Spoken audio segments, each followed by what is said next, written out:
we are a go. Okay, we are good to begin. Yeah. Super. So, everybody, please meet Kriti. She's going to take us through some beautiful stories from NID and her experiments with type today.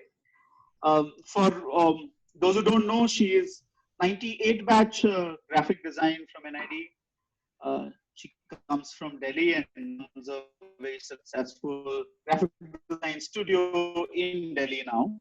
And we had the pleasure of having her in Pune this year actually in um, Jan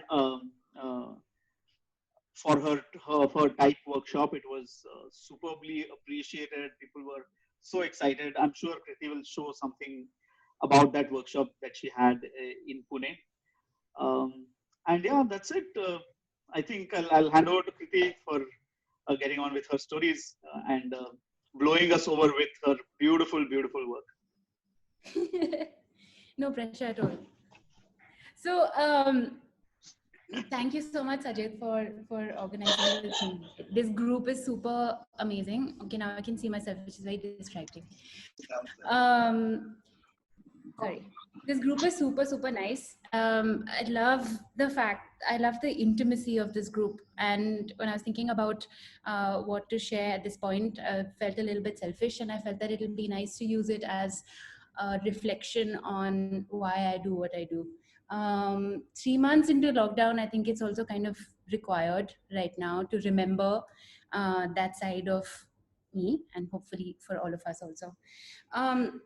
So when we were talking about this, Sajid said start from childhood. I don't know what else to say about my childhood. My dad was in the army. I grew up in Delhi. My dad was in the army. My mom is a scientist and a teacher in zoology. And my dad was the sensitive guy, and I was very connected, very, very attached to him. And I grew up this very highly sensitive and sensorily oriented child. At the same time, I really looked up to my mom's rationality and practicality and her resilience and strength. And I never thought so much about how much that had an influence on me till a few years ago. This whole almost like a contrast between these two worlds of being this very quiet, very nerdy, very drifty sort of a child. And I love to draw, and thanks to my mom, I also did a lot of different things like dance and a lot of other activities in school. But at the same time, I really, really looked up to her solidity as a human being and her way of thinking about things. And like I said, I loved science. I love to read a lot. The 4 years before coming to NID were very eventful for me. My family met with this huge accident, which is almost impossible that all of us lived. My mom became paraplegic. My brother developed a very rare form of epilepsy and a very difficult mental illness. I lost my dad the year before I came to NID, which I don't think I ever recovered from. And so NID really saved my life by giving me this sense of purpose and this sense of I think that's true for a lot of us, even though a lot of us may not put it in as dramatic a way, but it just gave me this direction and this place to belong to, and a way to explore worlds with my hands, with my head, be able to make things for other people. And that became a driving force to a lot of things that I did. And on that note, taking off from the images that we've been sharing on the group, this was me when I went to NID in 1998.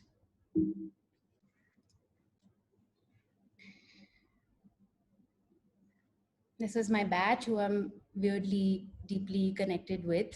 They're a completely crazy group of people, and all of us continue to be connected in this unspoken sort of a way. I think a lot of us are. Our batch was the calamity batch at NID. We had a flood in our first year, an earthquake in our second year, and the Gujarat riots in our third. And all of that stuff had a lot of impact on me as a person. And this is particularly something that um, I feel like is relevant to talk about to young people right now, worrying about productivity and design and jobs, etc. Of course, all of that is still there, but there is so much else of life that shapes who we are as people. And especially during this pandemic time, I've been thinking a lot about that time and what we did and how we connected with each other and how that impacted the way that I make work for other people or think about issues. Because of the stuff that happened. It was completely crazy at that time. And one of the direct things that it impacted was that my education at NID was very I don't know, not as planned in so many ways. It went in strange directions. There were months and months when we were left to our own devices to look for references in the library or find our own ways to learn something or solve our own problems, because something or the other was happening as the aftermath of the earthquake or the riots. And as a result, I think and SM was on sabbatical in my third year and a lot of crazy stuff. And as a result, I think I of course cried a lot about it and complained that I couldn't find answers to a lot of my questions. But again, in hindsight, and I think that remained an influence that remained on my mind as a regret for a very, very long time after I graduated. But then by the point that there was a point at which I started to realize again that if that hadn't happened, I may not have looked for answers in so many crazy places and found them in my own way. And one of the key things again was this question of being the person that I was within me and what I studied about design. You know, my design heroes were like a lot of us at that time, very sort of, especially in graphic design, came from so much Swiss modernism and, Paul Rand and just so much that made so much sense. And on the other hand, there was this grunge movement. There was David Carson who was doing breaking up type in weird ways. And I couldn't find myself relating to either one of those worlds and be able to understand in my head what good design really meant. And that became a very huge driving force for me, I think, over the next decade after graduating from NID.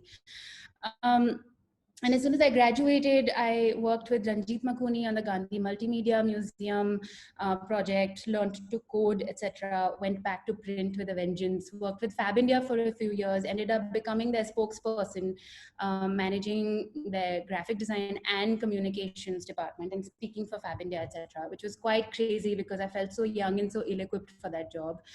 Fab India was growing from this small studio-like culture to this big corporate at that time. So it became a very huge, again, like experience of just navigating that world. And then I worked with a studio called Fisheye Design in Delhi, which is really where I started to, which is really where I went back to graphic design full time with this crazy energy and started to spend late evenings in the studio. And literally, Angela would have to throw me out of the house many evenings, where I would sit and do alternate versions of every studio project or my own version just to be very curious about how I could do it. In the daytime, I would do it the way that the studio needed things to be done. And then in the evenings, I would explore my own way of doing stuff. And really, a lot of the illustration and lettering came out of there. I never thought much about it. I worked with Tag Worldwide for a few years, which is this British agency, mainly to put together a lot of money that I needed for starting my own studio. I hope nobody from Tag Worldwide is listening to this. But then I started my studio in 2010, 11.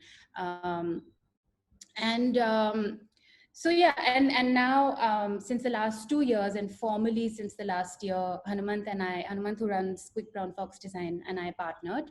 And so we have Quick Brown Fox Design together. Us on Instagram.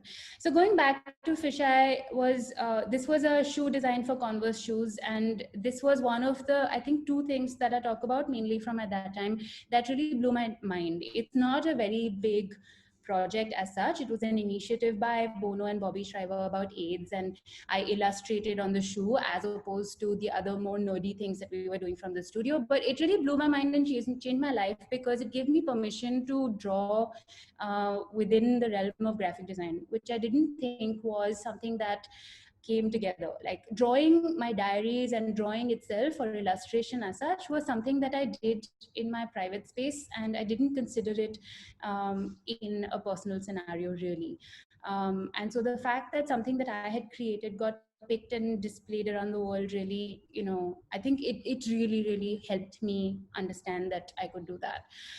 This was a set of playing cards that I created on at the same time on exploring these stereotypical Indian characters and this whole story around it.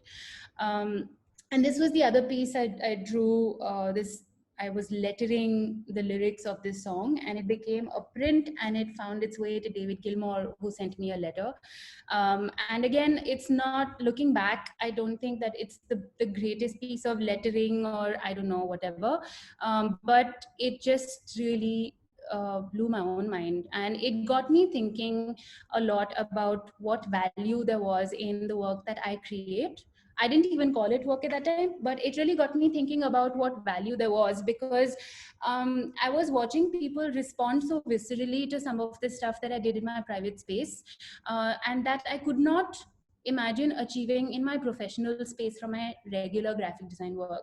And I felt that at the end of the day, there is a purpose of graphic design to not only achieve logic or to solve a problem, but to also be able to move people towards something. And what was that? So I started to really question it and think about it.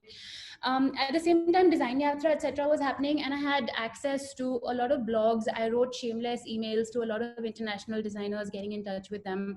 And Paula Scher had this huge impact on me when she said words have meaning and typography has feeling. And it was literally the first time that I had heard any designer that I looked up to talk about feeling in the same breath as design.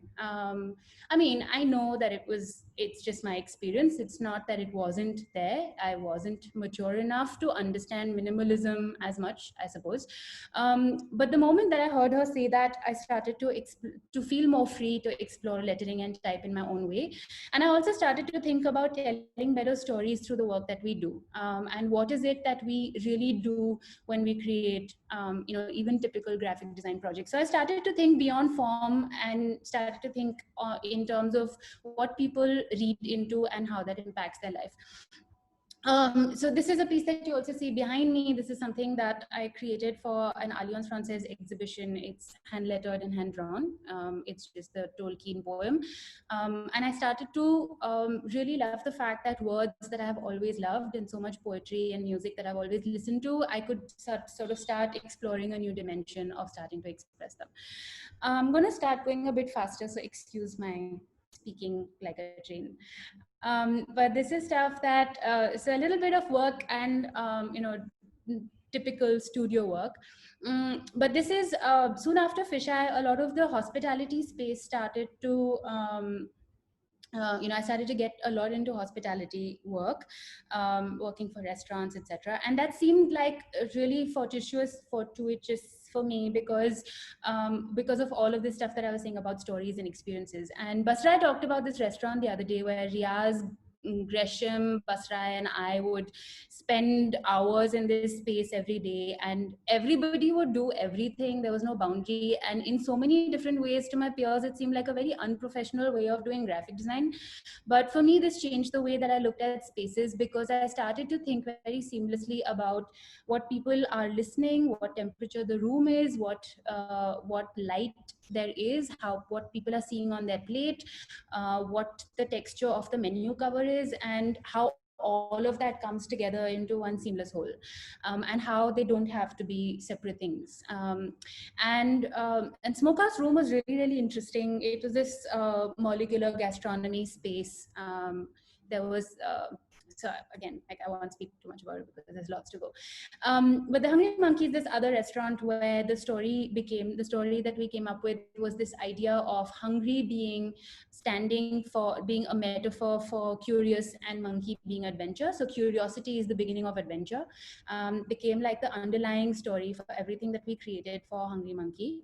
And the graphic language derived itself from fantasy apparatus and fantasy science. Really, it was really, I mean, the owners of this restaurant and us were connecting so much and nerding so much on our interest in science. And I had just been to Mexico, and Mexico has this beautiful art, this fantasy art. And so all of these illustrations were, again, like extremely brave clients, but all of these illustrations, all of the words, the typography, the tone of voice that we set for this brand, we call these the unwords, where everything is unexpected, unbound, unserious. And that became the palette, that became the mood for this space in every way. And this was one of the times then where, I think probably one of the first times where I started to create a lot of work for materials. So we created large illustrations that were embedded in the concrete floor or on the tables, carved into glass, screen printed onto the walls, in different ways. And obviously this, typography had to be a part of it. So there's this huge table that we created this piece for, that was cast in brass and embedded into the concrete itself. And the idea of this table was for people, for it to be a communal sort of a table for people to connect with each other. And so the fact that it's tactile really worked towards that.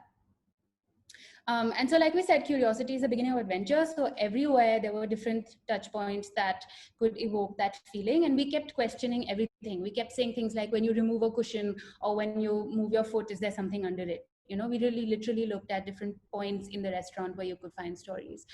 Similarly, at Smokehouse Delhi, again, Ayaz talked about this, and I will forever be grateful to Ayaz and Riyaz. And one day we were all hanging out and talking about how the business needs to scale and extend itself to different artists. And at the same time, how they were observing the format work in the first 3 or 4, I think two outlets existed before we started working on it. And how Ayaz had started to suddenly realize that people were asking so many questions about every detail that he had drawn into the walls, and how there was so much engagement with these walls. And at the end of the day, that's what every restaurant wants. And by that time, people were bombarding his emails and Twitter and Facebook, etc. I don't think Instagram was around. But people were just bombarding with questions on what does that mean, or what is that joke, etc. And so we said, what are the other stories that we could tell? And I love Delhi. I'm very nerdy about the history of Delhi as well. And so this became an opportunity to look at, so we picked up Khan Market and Horse Cast Village. And Khan Market was also amazing for me because I grew up partly in Khan Market. My family has a house there, had a house there.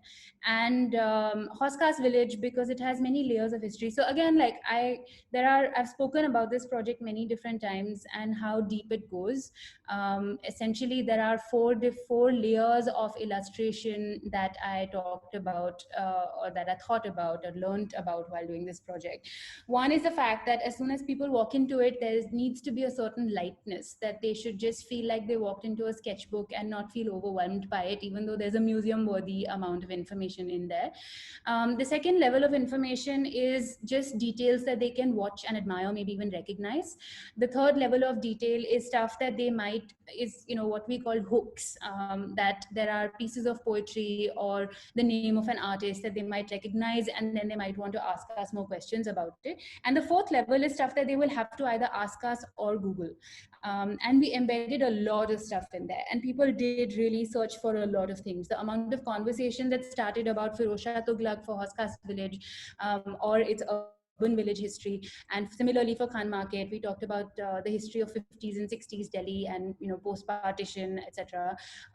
Was insane. The amount of stuff that people engaged with for years and years. And writers would go there, or artists would go there, recognize their own name or their friend's name.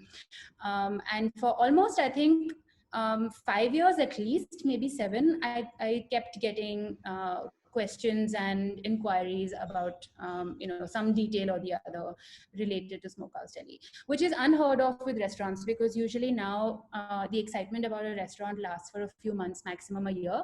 But I think Smokehouse Delhi really, especially these spaces, what was amazing for me is the fact that we spoke about so much history that people didn't even realize that they were learning or making connections with. And in this very story-like form, where they could just get curious about what a particular emperor ate or what a particular poet wrote about a particular landmark, etc. Predictably, lots of Ghalib and poetry in there, some of my own childhood memories or my family's memories. This is a depiction of Lodi Garden. And lots of small, small details that you can go really close to and find and discover. Like there's a couple kissing in there, there's an emperor walking around in there.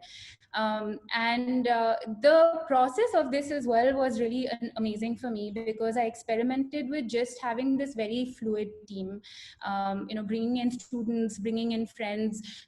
Sometimes people would just come for a few hours, and how we managed to orient them to draw in a style that aligned, but at the same time, um, came together was really amazing. The energy while creating these was crazy. And because of the financials involved, especially with Khan Market, the rentals involved in both of these places, we literally had 25 or 30 days and nights to do it. So we had sleepless nights, we had a lot of accidents, we had a lot of stories, especially one particularly crazy accident in Hoskas village 2 days before the shoot. There's a story about how I sat outside and cried for half an hour. But so it was an adventure that was just completely insane. So drawn with permanent markers directly onto the walls, not much pencil work or erasing possible. And I love the fact that they were live, and I say were now because now finally Khan Market has closed as well. Hoskas village closed a couple of years ago, I think, and lockdown meant Khan Market closed as well. But I love the fact that the drawings were live, that they faded, that they had a life of their own, and that they could be touched, and they surrounded people or appeared in their photographs in the background. I loved all of it. I love the fact that I also I'm okay with the fact that they're gone. They lived a really, really good life. So similarly, then, these are two very small projects: Perch in Delhi, Champaka bookstore, which really feels like this childhood dream of being able to design for a wonderful bookstore that also champions so many wonderful things, the environment, inclusivity, so much stuff that just is so all heart. So I think I count my life's achievements as a designer around these sort of things, based on how what really moves people or how much I'm able to touch or create with what I do. um, so this is, like I said, at some point I think we do have a responsibility to ask the questions worth asking and do better. Doing better means different things to different designers. For me, it really means going deeper and becoming more and more thoughtful. And I think thoughtfulness takes time. And Sajid and I have talked about this a lot, about how much time we spend on things. But I have to craft things with that much detail, otherwise I don't feel like they're worthy. And so this is a project where we worked with this women's hospital that was coming up in Bombay. This was a few years ago. And it became, again, like one of the great points for me to think, to bring together this idea of craftsmanship and rationality, because a hospital is a very functional space. What we want people to, how we want people to navigate within it, what we want them to feel about the brand, all of those are very tangible things. It has a very strong functional aspect to it. And at the same time, it's a women's hospital, and a women's hospital needs to reach out to women from age 16 to 60, maybe 0 to 60, I don't know. But there's a lot of embarrassment, shame, hesitation, fear, pain in there that felt like a very worthy thing to think about. It felt like we need to figure out how to solve a lot of those kind of issues. How can it feel warm and comforting and friendly? And so we named it Namaha, and we created this mark for it that talks about femininity. Again, I need to go a bit faster, but these are a little bit of a few glimpses from the naming process. We gave it the color of the earth. We wanted to go further away from the blue and green cold sort of language, while retaining the formality of a hospital. the pictograms, the color palette, and establishing a color language that could be used across different materials across. The hospital is meant to be a chain, so we've set a guideline system that works in across anything that it might need to be applied to. I think there were about 11 or 12 different kinds of uniforms, including their colors and their functionality. That's what the hospital looks like in Bombay. Signage, of course, emergency, pharmacy, all of that stuff, the nerdy stuff. About graphic design, how type works in scale in materials, and this is the aspect of it where, fortunately, the doctors that own the hospital are very interested in art, and we spoke about the ability of art to act not only as a visual interest thing, but to form this moment of distraction from the worry or the pain that one might have come into a hospital with. And so again, because this was meant to be a chain, the strategy that we created around the branding of the hospital was the fact that we would create these 3 master illustrations that extend the values of the hospital, and they are created in a manner that they can be blown up to different scales and moved around and recomposed in different forms and used on a lot of different applications, including you'll see some of them here. And so this illustration, this particular one, I'm sure it's very tiny on your screen, but I think there's a bigger version there. Yeah. So this particular one is about nature and about nature as mother. This one is about medicine and healing. This was a dream for my favorite for me, because it's extremely nerdy, it's extremely accurate. It's all science illustrations, but we've tried to make them fun and interesting. There's a lot of little details there that I love. And this one is about relationships and family, and how much, the idea of women and continuity and threads of connections between people, relationships with each other, and how that is more the idea of well-being in our country and in our surroundings and neighborhoods that we are more used to. It's a little bit of the process of creating these. A lot of feedback from the doctor, your organs are all dangling. And then how the illustrations were applied in the space in different forms. And this is just an example of how typical hospital folders, etc., look like, and how we looked at stationery to be a touch point of interest and love and care.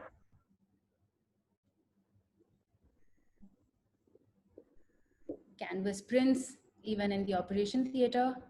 The joke is there's those 5 minutes before the anesthesia takes effect.